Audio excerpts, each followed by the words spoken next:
আজকালকার দিনে ছেলে-মেয়ে উভয়ের বন্ধুত্বই খুব মিষ্টি হয়। কিন্তু আমরা সেক্ষেত্রে ভুলে যাই যে বন্ধুদের সাথে থাকতে, থাকতে যে কেউ একজন অপেক্ষা করে আছে।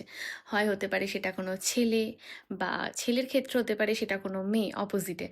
একজন অপেক্ষা করে আছে জাস্ট তার জন্য। এবার সেও একটা গ্রুপে আছে, এও একটা গ্রুপে আছে, তাহলে কোনো প্রবলেমটা হয় না। প্রবলেম তখন হয় ১ দিন, ২ দিন, ৩ দিন সব মেনে নেওয়া যায়। কিন্তু ১২ বার একজনই অপেক্ষা করে আছে আর একজন একদম এনজয় করছে। তখন একটু সিলি হয়ে যায়, তাই না ব্যাপারটা? তো এক্ষেত্রে সম্পর্ক অনেক রকম প্রবলেম আসতে পারে। তো আমার মতে এটাই বলে যে পার্টনারের সঙ্গে পার্টনারকে নিয়ে সবসময় আড্ডা মারো। আর সবসময় পসিবল হয় না ডিসট্যান্স, লং ডিসট্যান্সের ক্ষেত্রে। সেক্ষেত্রে তাকেও একটা গ্রুপ বানিয়ে দাও যাতে সেও তার মতো করে এন্টারটেইন করতে পারে। মিসআন্ডারস্ট্যান্ড একদম করো না।